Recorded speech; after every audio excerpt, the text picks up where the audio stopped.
Praise the lord. దేవునికి మహిమ కలుగును గాక. నజరేయుడగు యేసు క్రీస్తు నామములో మీ అందరికీ నా శుభములు ఆశీర్వాదములు తెలియజేస్తున్నాను. అలాగే క్రిస్మస్ శుభాకాంక్షలు కూడా తెలియజేస్తూ ఉన్నాను. దేవుని వాక్యములో నుంచి ఈరోజు ఒక అద్భుతమైన విషయాన్ని నేర్చుకుందాము. ఒక 4 ప్రాముఖ్యమైన విషయాలు పశువుల పాకను గురించి మనం నేర్చుకుందాము.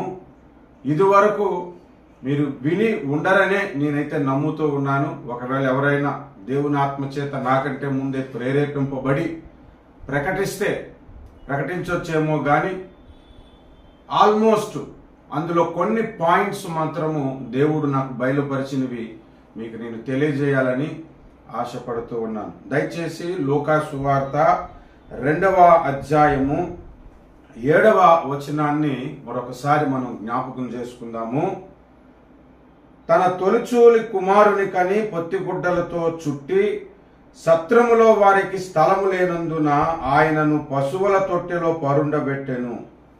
ప్రార్థన చేసుకొని వాక్యపు వివరణలోనికి మనము వెళ్దాము. ప్రేమ కలిగిన మా ప్రియ పరలోకపు తండ్రి, ఈ లోకమందు మీరు జన్మించి మమ్మలను రక్షించారు. ఈ లోకానికి మీరు వస్తూనే అనేకమైన ఆత్మ సంబంధమైన ఆశీర్వాదాలు ఎన్నో మా కొరకు తీసుకొచ్చారు. ఆ వాటన్నిటికీ మమ్మల్ని పాత్రులుగా చేస్తున్నందుకు స్తోత్రాలు చెల్లిస్తున్నాం. ఇదిగో చదవబడిన లేఖన భాగములో నుండి ఈ క్షణము ఈ సందర్భంలో మాతో మాట్లాడమని యేసు నామమున ప్రార్థన చేస్తున్నాను పరమ తండ్రి. ఆమేన్, ఆమేన్. ప్రభునందు ప్రియులారా, యేసు ప్రభు యొక్క జన్మమును గూర్చి మత్తయి సువార్తలో గాని, లూకా సువార్తలో గాని, యోహాను సువార్తలో గాని ఎన్నిసార్లు ధ్యానం చేసినా ఇంకా నూతనమైన విషయాలు బయలుపడుతూనే ఉంటాయి. అంత అద్భుతముగా దేవుడు ఈ గ్రంథాలను రాయించాడు. అసలు ఈ సందర్భమే కాదు, బైబిల్లో ఏ సందర్భం అయినా సరే చదువుతున్న కొలది ఇంకా రుచి పెరిగిపోతూ ఉంటుంది బైబిల్. అటువంటి గ్రంథము దేవుడు మనకు అనుగ్రహించినందుకు మొదట దేవునికి నేను స్తుతులు చెల్లిస్తూ ఉన్నా. ఈ క్రిస్మస్ను గూర్చి అనేక సందర్భాల్లో ఈ పశువుల పాకను గూర్చి పాటలు పాడుకున్నాము. పశువుల పాకను గూర్చి క్రిస్మస్ డెకరేషన్లు చేస్తారు. ఇంకా అనేక సందర్భాలు మనం జ్ఞాపకం చేసుకున్నాం. నా మట్టుకు నేనైతే క్రిస్మస్ సందేశాలు 100కు పైగా నేను ఇప్పటికి క్రైస్తవ సమాజానికి అందించటానికి ప్రభు నాకు కృప చూపాడు.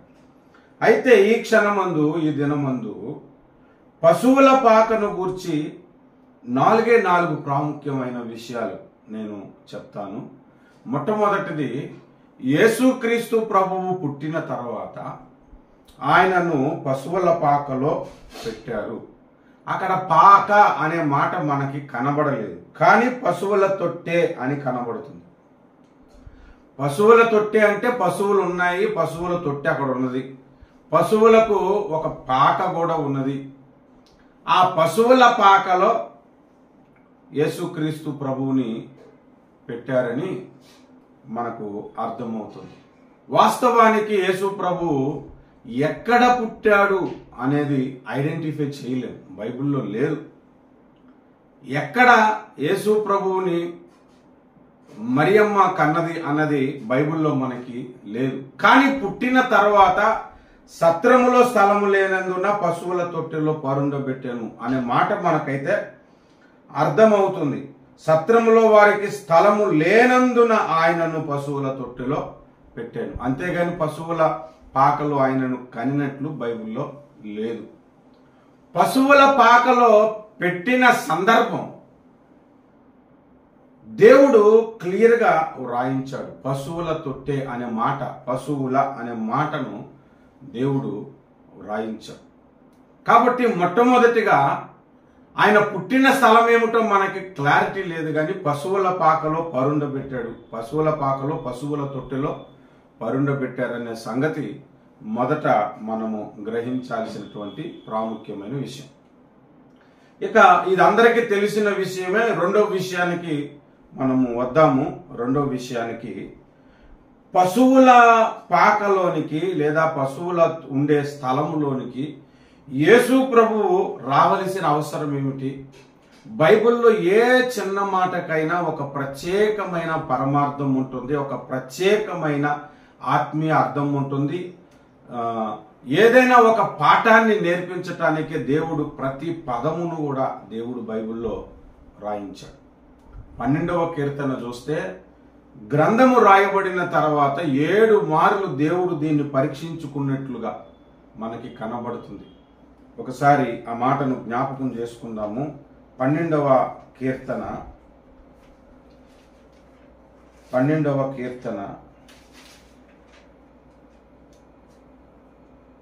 6వ వచనం. యెహోవా మాటలు పవిత్రమైనవి, అవి మట్టి మూసలో 7 మారులు కరిగి ఊదిన వెండి అంత పవిత్రములు. దేవుని మాటలు మట్టి మూసలో 7 మారులు కరిగి ఊదిన వెండి అంత పవిత్రములు. 7 మార్లు, అసలు ఒకసారి వేస్తేనే అందులో ఉన్నదంతా పోయి శ్రేష్టమైన బంగారం మిగులుతుంది. అలాంటిది 7 సార్లు కరిగించటం అనంటే ఇంకా ఎంత ప్యూర్గా ఉంటుందో మీరు ఆలోచన చేయాలి. దేవుని మాటలు అటువంటివి అంటే మనం ఆలోచన చేస్తే దేవుడు అనాలోచనగా మాట్లాడితేనే పొరపాటు ఉండదు. అలాంటిది ఆయనే 7 సార్లు గమనించుకొని గ్రంథాన్ని మనకి ఇచ్చాడు అంటే ఇంకా ఎంత పర్ఫెక్ట్గా బైబిల్ గ్రంథంలో ఉంటుందో మనం ఆలోచన చేయొచ్చు.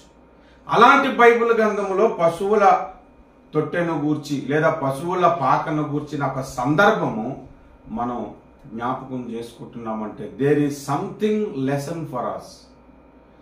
ఖచ్చితంగా దేవుడు ఏదో ఒక పాఠాన్ని మనకు నేర్పిస్తున్నాడు. పశువుల పాక అంటే ఏమిటనంటే మీరు అర్థం చేసుకోవాలి ఇక్కడ ఒక విషయాన్ని. మనుషులందరూ పశువులే. యేసు ప్రభు ఈ లోకంలోనికి వచ్చే సమయానికి మనుషులు పశుప్రాయులుగా ఉన్నారు, పశువులలాగానే ఉన్నారు. ఫిజికల్గా వారు మనుషులే, చూడటానికి మనిషి రూపమే, కానీ అంతరంగము పశుప్రాయం అయిపోయింది, పశువులైపోయారు. ఇంకా ఇప్పుడైతే క్రూర మృగాలుగా కూడా మనుషులు మారిపోయారు. కొన్ని సందర్భాల్లో పెద్దలు తిట్టినప్పుడు రే నువ్వు మనిషివా పశువా అని అంటారు. కొంతమంది నువ్వు మనిషివా మృగాలువా అని కూడా అంటారు. మనుషులు మృగాలుగాను మారిపోయారు, కొంతమంది పశువులుగాను మారిపోయారు. చూడండి, బైబిల్లో నుంచి ఒక వచనాన్ని నీకు చూపెడుతున్నాను. ఇర్మియా గ్రంథము 10వ అధ్యాయము, ఇర్మియా గ్రంథము 10వ అధ్యాయము 8వ వచనము. జనులు కేవలము పశుప్రాయులు, అవివేకులు. చూడండి ఆ మాట, జనులు కేవలము పశుప్రాయులు అంటే జనాలను పశువులతో దేవుడు పోలుస్తున్నాడు. అదే ఇర్మియా గ్రంథము 51వ అధ్యాయము 17వ వచనాన్ని మనం చూస్తే 51:17 తెలివి లేక ప్రతి మనుషుడు పశుప్రాయుడు అని రాయబడి ఉంది. తెలివి లేక ప్రతి మనుషుడు పశుప్రాయుడు అని కనబడుతుంది. మనం బాగా గమనించండి, మనుషులు నిజముగానే పశుప్రాయులు. పశువులుగా ఉన్న మానవ జాతిలో యేసు ప్రభు మానవుడుగా పుట్టాడు, మనిషిగా పుట్టాడు. మీకు ఒక అద్భుతమైన వచనాన్ని నేను చూపెడతాను. యోహాను సువార్త 19వ అధ్యాయములో యేసు ప్రభువుని సిలువకు అప్పగించిన సందర్భంలో ఆయనకు ముళ్ళ కిరీటం అప్పటికే పెట్టబడి ఉంది. ఆ సందర్భంలో పిలాతు పలుకుతున్న ఒక మాటను దేవుడు బైబిల్లో బోల్డ్గా రాయిపించాడు. అంటే అక్షరాలు తిక్కుగా మనకు కనబడితే ప్రతి ఒక్కరి బైబిల్లో కూడా ఈ విధంగా ఉంటుంది. యోహాను సువార్త 19వ అధ్యాయము 5వ వచనం. ఆ ముండ్ల కిరీటము ఉదారంగు వస్త్రమును ధరించిన వాడే యేసు వెలుపలకి రాగా పిలాతు ఇదిగో ఈ మనుష్యుడు అని వారితో చెప్పాను. ఇదిగో ఈ మనుష్యుడు అన్న మాట మీ బైబిల్లో చూడండి ఎలా ఉంటుందంటే బోల్డ్గా రాసి ఉంటుంది. అంటే ఇదిగో ఈ మనుష్యుడు అంటే అతడే మనుష్యుడు, మిగిలిన వాళ్ళందరూ మనుషుల్లాగా లేరు. అక్కడ మీరు గమనించండి, యేసు ప్రభుని శిక్షించే అధికారి కానీ నేరాలు మోపిన వారు కానీ ఆయన మీద దూషణ చేస్తున్న వారు కానీ ఎవరన్నా మనుషుల్లాగా ప్రవర్తించారు. అక్కడ కొందరు మృగాలు గాను, కొందరు పశుప్రాయులు గాను, పశువులు గాను ప్రవర్తించారు. అంటే యేసు ప్రభు లోకములో పుట్టే సమయానికి మనుషుల ఒక అంతరంగం ఎలాగున్నదంటే పశువులుగా ఉన్నారు, కొంతమంది మృగాలుగా ఉన్నారు. సరే, ఇక్కడ మనం పశువులు అనే మాటనే జ్ఞాపకం చేసుకున్నాము. మీరు గమనించండి, మానవ జాతిని దేవుడు సృష్టించిన దినము 6వ దినమని ఆదికాండము 1వ అధ్యాయము 24వ వచనము నుండి మనం చదువుకోవచ్చు.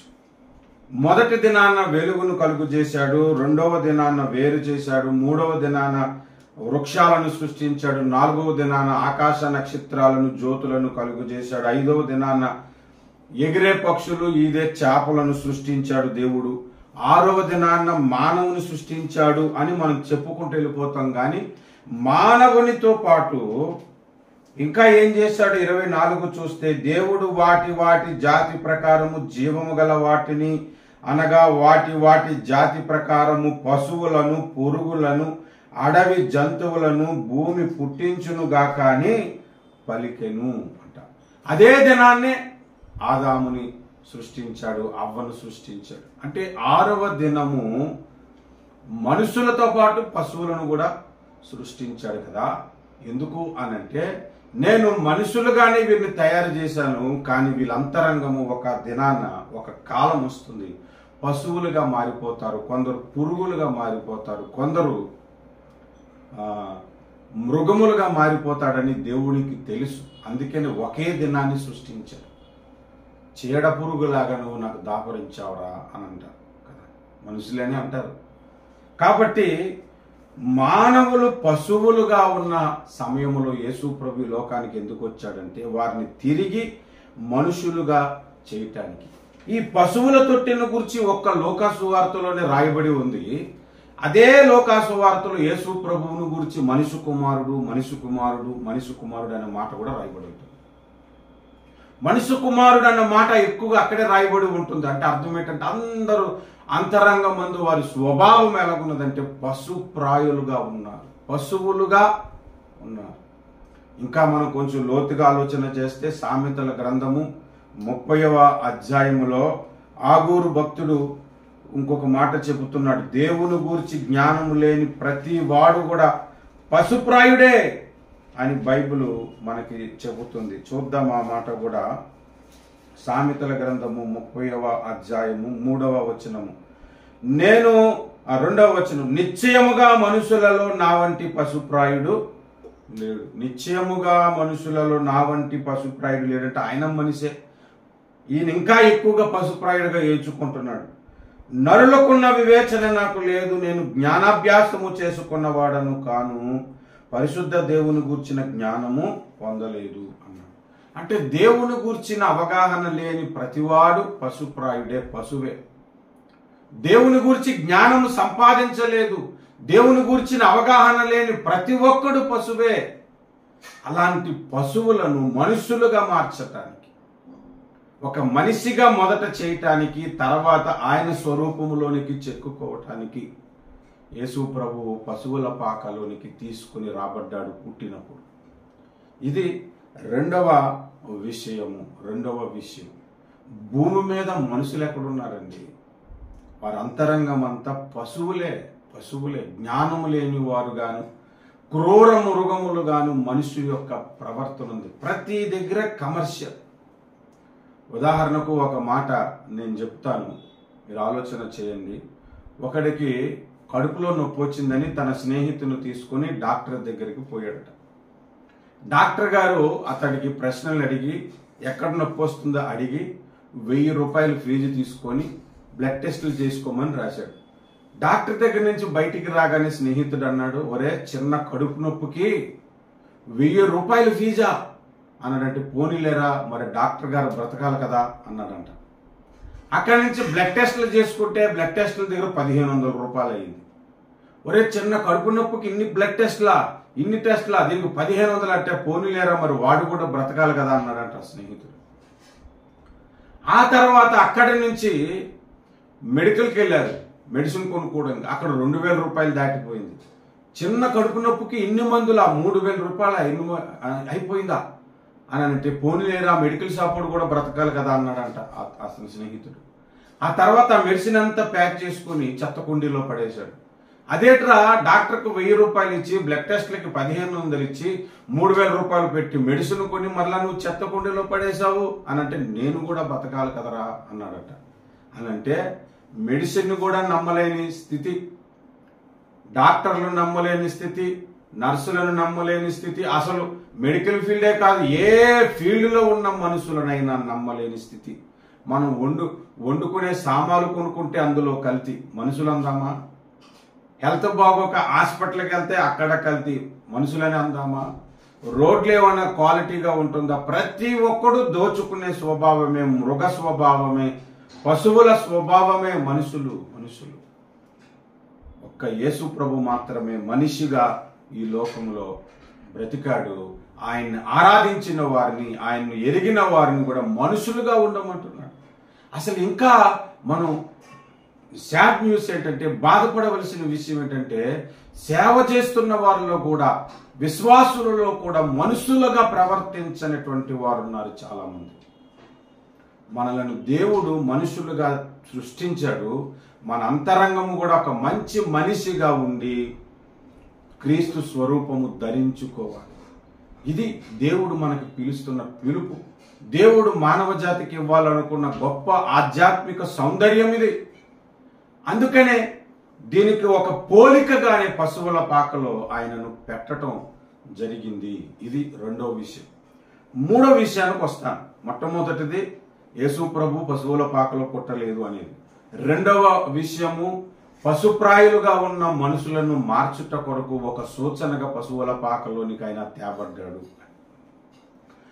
మూడవది, పశువుల గురించి మనం నేర్చుకోవలసినది ఏంటంటే, పశువుల పాక అందరికీ అవైలబుల్గా ఉంటుంది. ఉదాహరణకు యేసు ప్రభు రాజుగారి ఇంట్లో పుట్టాడు అనుకోండి. ఇప్పుడు ఎక్కడ పుట్టినా రక్షకుడే. ఆయన రక్తం పరిశుద్ధమైనది అవుతుంది. ఆయన రక్తం వల్ల మనకు విమోచన కలుగుతుంది. ఒకవేళ ధనికుల ఇంటిలో కానీ రాజుల ఇంటిలో కానీ పుట్టాడే అనుకోండి, అక్కడికి రాజులు వెళ్ళగలుగుతారు, ధనికులు వెళ్ళగలుగుతారు. పేదవాడు ఆయన దగ్గరికి వెళ్ళగలుగుతాడా? వెళ్ళలేడు కదా. అంటే ప్రతి మనుషుడికి అనుకూలముగా ఉండాలి అని అంటే పశువుల పాక పేదరికానికి సూచిస్తుంది. అక్కడ పుట్టాడు. ధనవంతుడు రావచ్చు, పేదవాడు రావచ్చు అక్కడికి, ఆ ఇంటికి ఆయన్ను దర్శించటానికి. అంటే ఆ స్థితిలో యేసు ప్రభు పుట్టాడు. మన భారతదేశంలో కొన్ని గుడ్లకు ఒకానొక సందర్భంలో, ఇప్పుడు సంగతి నేను చెప్పట్లేదు కానీ ఒకానొక సందర్భంలో పెద్ద కులం కలిగిన వారే, ఫార్వర్డ్ క్యాస్ట్ కలిగిన వారే గుళ్ళలోనికి వెళ్ళేవారు. లోవర్ క్యాస్ట్ కలిగిన వారు, తక్కువ కులం వారు గుడిలోనికి కాదు కదా, గుడి వైపు చూడటానికి కూడా అర్హత లేని స్థితిలో ఉండేవారు. అప్పుడు దేవుడు అందరికీ దొరకలేదు, పేదవారికి దొరకలేదు, ధనవంతులకే దేవుడు దొరికాడు. కానీ యేసు ప్రభువు అందరికీ అందుబాటులో ఉన్నాడు కాబట్టి ఎక్కువ మంది లోవర్ క్యాస్ట్ వాళ్ళు యేసు ప్రభువుని మన భారతదేశంలో అంగీకరించారు. అందుకే ఆయన అందరికీ ప్రభువు, అందరికీ అందుబాటులో ఉండే దేవుడు, అందరినీ ప్రేమించు దేవుడు అని అర్థం. దేవునికి స్తోత్రం. అందుకనే పశువుల పాకను ఆయన ఎంచుకున్నాడు. అందరికీ అందుబాటులో ఉండే దేవుడు. ధనవంతుడికైనా, పేదవాడికైనా, ఉన్నత కులవాడికైనా, తక్కువ కులవాడికైనా, ఏ వంశపు వాడికైనా, ఏ జాతి వాడికైనా రక్షించుటకు సమర్థుడుగా, అందరికీ అందుబాటులో ఉండే దేవుడుగా ఆ పశువుల పాక మనకు నేర్పిస్తుంది. దేవునికి స్తోత్రం కలుగును గాక. ఇది మూడవ విషయం. నాలుగో విషయానికి మనము వెళ్తే, పశువుల పాక పేదరికానికి, దరిద్రానికి సూచిస్తుంది. యేసు ప్రభువు ఈ లోకంలో పుట్టినప్పుడు కొరింథీయులకు రాసిన 2వ పత్రిక, దయచేసి ఈ మాట చూసుకొని మనం ముగిద్దాం. 2వ పత్రిక 8వ అధ్యాయము 9వ వచనం. మీరు మన ప్రభువైన యేసు క్రీస్తు కృపను ఎరుగుదురు కదా, ఆయన ధనవంతుడై ఉండి మీరు తన దారిద్ర్యము వలన ధనవంతులు కావాలనని మీ నిమిత్తము దరిద్రుడాయను అంట.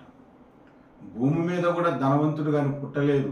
చాలా పేదరికములో, దరిద్రములో ఆయన పుట్టినట్లుగా మనకు కనబడుతుంది. దానికి సూచనే పశువుల పాక. ఎందుకు? మనలను ధనవంతులుగా చేయటానికి. ఆయన ధనవంతుడు, అన్ని విడిచిపెట్టి కనీసం లోక ఐశ్వర్యమును కూడా కోరుకోకుండా తక్కువ స్థాయికి వచ్చి పుట్టాడన్నమాట. అంటే ఆయన పుట్టుక తగ్గింపు స్వభావాన్ని చూపిస్తుంది. ఆయన పుట్టుక అందరికీ అందుబాటులో ఉండే దేవుడిగా చూపెడుతుంది. ఆయన పుట్టుక పేదలకు కూడా అందుబాటులో ఉండే దేవుడిగా మనకు బయలుపరుస్తూ ఉంది. కనుక ఈ 4వ విషయం దగ్గర మనం బాగా ఆలోచన చేస్తే అందరిని రక్షించుటకు సమర్థుడు. ఇంకొక మాట మీరు జ్ఞాపకం చేసుకోండి. లూకా సువార్త 4వ అధ్యాయము 18వ వచనములో, ప్రభువాత్మ నా మీద ఉన్నది, బేదలకు సువార్త ప్రకటించుటకే ఆయన నన్ను అభిషేకించను అన్నాడు. ఇక్కడ బేదలకు సువార్త ప్రకటించటానికి అన్నాడు కాబట్టి ధనికులకు సువార్త అవసరం లేదని కాదు అర్థం. సువార్త ధనికులకు అవసరమే, బేదలకు అవసరమే, మిడిల్ క్లాస్ వాళ్ళకి కూడా అవసరమే. మరి బేదలకు ఎందుకు రాశాడు అంటే, బేదలు అంటే ఈ లోకంలో ధనము లేని బేదలను గురించి మాట్లాడట్లేదు. బేదలు అంటే దేవుని ఉద్దేశం ఏంటంటే, దేవుడు లేని ప్రతివాడు బేదుడే. దేవుడు కలిగి ఉన్నవాడు ఈ లోకములో వాడు ధనవంతుడు కాకపోయినా ధనవంతుడే. దీనికి ఒక బెస్ట్ ఎగ్జాంపుల్ నేను మీకు చూపెడతాను. ప్రకటన గ్రంథము 3వ అధ్యాయములో లవోదికియాను సంఘం ఉన్నది. ఆ సంఘములో అత్యధికముగా ధనం ఉన్నదంట. నీవు ధనవంతుడవు అంటున్నాడు. నీవు ధనవంతుడవు కానీ దౌర్భాగ్యుడవు, దిక్కుమాలిన వాడు అని ఎరగక, నేను ధనవంతుడను, ధనవృద్ధి చేసుకుని ఉన్నాను, నాకేమి కొదువు అని చెప్పుకుంటున్నా ఉన్నాడు. ఆ సంఘంలో యేసు ప్రభు లేడు కాబట్టి వాళ్ళని దరిద్రులు అన్నాడు. అంటే మీరు అర్థం చేసుకునండి, దేవుడిని కలిగి ఉన్న ప్రతి ఒక్కడు ధనవంతుడే ఈ లోకములో, వాడికి ఆస్తి లేకపోయినా. దేవుడు లేనివాడు ఈ లోకములో వాడు మిలియనైర్ అయినా సరే, బిలియనైర్ అయినా సరే పేదవాడే. అసలు యేసు ప్రభు మనలను ధనవంతులుగా చేయటానికే ధనవంతుడైన ఆయన దరిద్రుడిగా వచ్చినని చదువుకున్నాం కదా. ఆయన ఎక్కడ ధనవంతుడు? పరలోకములో. భూమి మీద దరిద్రుడిగా పుట్టాడు. మనల్ని ధనవంతులుగా చేయాలంటే ఎక్కడ ధనవంతులు చేయాలనుకుంటున్నాడు? పరలోకములో. భూమి మీద చేస్తానని కాదు, అసలు భూమి మీద మిమ్మల్ని దరిద్రులుగా ఉంచుతానని కూడా చెప్పలేదు. భూమి మీద నీ ప్రార్థనా జీవితం బట్టి, నీ భక్తి జీవితం బట్టి, నీ మంచితనమును బట్టి, నీ హార్డ్ వర్క్ను బట్టి ధనము సంపాదించుకోవచ్చు. నీ తెలివితేటలను బట్టి సంపాదించుకోవచ్చు, నీ మూర్ఖతను బట్టి పోగొట్టుకోవచ్చు, లేదా నీ తల్లిదండ్రులు ధనవంతులైతే ఆ ధనము నీకు వచ్చి ఉండొచ్చు. కానీ దేవుడు లేకపోతే నువ్వు భేదవాడవే, దేవుని కలిగి ఉంటే నీవు ధనవంతుడవే. అంటే ఈ పశువుల పాక దేవుడు లేని ప్రజలకు ధనవంతుడుగా చేయటానికే ఆయన పుట్టాడు అనేది మనకు నేర్పిస్తుంది. ఆయన తగ్గింపు స్వభావాన్ని కూడా మనకు నేర్పిస్తుంది. అంటే ఈ పశువుల పాకను గురించి ఈ 4 గొప్ప విషయాలను దేవుడు రాయించాడు. చివరికి ఒక మాట చెబుతాను. యేసు ప్రభు ఈ లోకంలో ఆయన పుట్టిన తర్వాత ఆయన లైఫ్ పశువుల పాక దగ్గర ప్రారంభమైంది. ఎండింగ్ అంటే ఆయన్ని సమాధి చేసినప్పుడు అరిమత యోసేపును ఒక గొప్ప ధనవంతుని సమాధిలో పెట్టాడు. ఆ ధనవంతుడు అప్పటికి ఇంకా చచ్చిపోలేదు.